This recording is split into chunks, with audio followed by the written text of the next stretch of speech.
Hello বন্ধুরা, আমি আবারও চলে এলাম নতুন একটা রেসিপির সঙ্গে। এখন প্রচণ্ড গরম, চারিদিকে গ্রীষ্মের দাবদাহ। এই সময় জাঙ্ক ফুড বা বেশি মশলাদার খাবার খাওয়া শরীরের পক্ষে খুবই হার্মফুল। সেই কারণে আমি আপনাদের সঙ্গে আজকে পেঁপের একটা খুব হালকা পাতলা রেসিপি শেয়ার করব, যেটা খেতেও যেমন সুস্বাদু সেই রকম শরীরের পক্ষেও খুবই উপকারী। এখানে আমি একটা ছোট্ট কচি পেঁপে পেড়ে আনলাম, দেখলেন।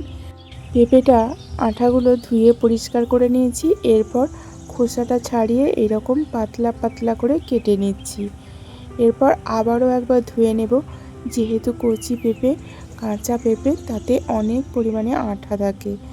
পেঁপেটা আমার কাটা হয়ে গেছে। এখন আমি এই পেঁপেগুলোকে আবারও পরিষ্কার করে জলে ধুয়ে নেব। এখানে আমি একবারই দেখাচ্ছি, অবশ্যই আপনারা 2 থেকে 3 বার ধুয়ে নেবেন।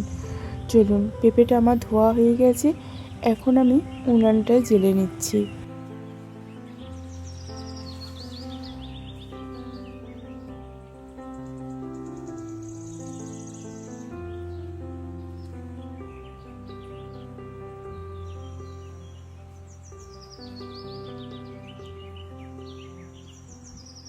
উনানটা জ্বালা হয়ে গেছে। এখন আমি কড়াইটা বসিয়ে দিচ্ছি।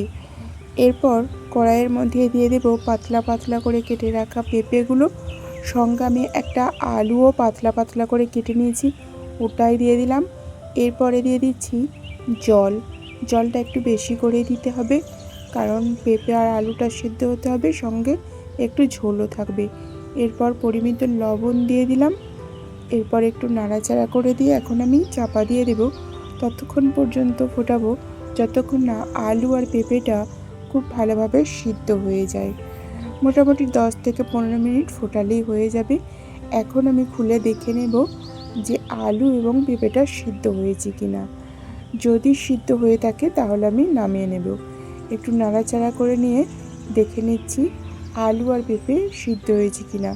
এখন কনফার্ম আলু এবং পেঁপে সিদ্ধ হয়ে গেছে। আমি এখন নামিয়ে নিচ্ছি। এরপর কড়াইটাকে পরিষ্কার করে আবারও বসিয়ে দিলাম উনানে। তারপর কড়াইটা খুব ভালোভাবে গরম হলে দিয়ে দিলাম অল্প পরিমাণে সাদা তেল। এরপর ফোড়নে দিলাম রাঁধুনি। এরপর দিচ্ছি একটা শুকনো লঙ্কাকে ফাটিয়ে।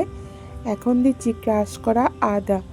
এরপরে অবশ্যই অল্প একটুখানি হলুদ গুঁড়ো দিয়ে দেব, যাতে তরকারিতে হালকা একটু কালার আসে, সঙ্গে এই আদাটা যাতে ছিটিয়ে না যায়, সেই কারণে অল্প একটুখানি হলুদ দিয়ে এরপর একটু সময় ধরে ভেজে নেব।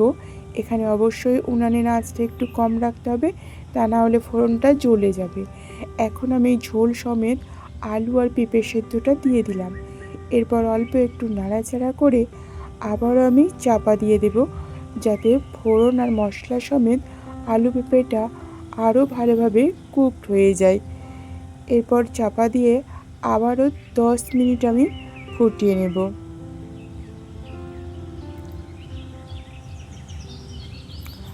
10 মিনিট পর এখন খুলে দেখে নিচ্ছি। দেখুন, হালকা হালকা একটা কালার এসেছে এবং দেখতেও খুব ভালো লাগছে। সঙ্গে আমি আরও একবার কনফার্ম হয়ে নিলাম আলু পেঁপেটা প্রপারলি সিদ্ধ হয়েছে কিনা। হয়ে গেছে। এখন আমি পরিমিত চিনি দিয়ে দিলাম। পেঁপের তরকারি অথবা যে কোনো নিরামিষ তরকারিতে চিনি দিলে তার স্বাদ অনেকটা এনহ্যান্স হয়ে যায়।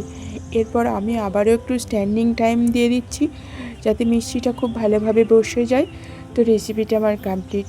এই রকম গরমের দিনে এই রকম পেঁপে আলুর একটা হালকা পাতলা রেসিপি আপনাদের কেমন লাগলো অবশ্যই কমেন্ট করবেন। যদি ভালো লেগে থাকে তাহলে অবশ্যই বাড়িতে ট্রাই করবেন। আজ তাহলে আসছি বন্ধুরা।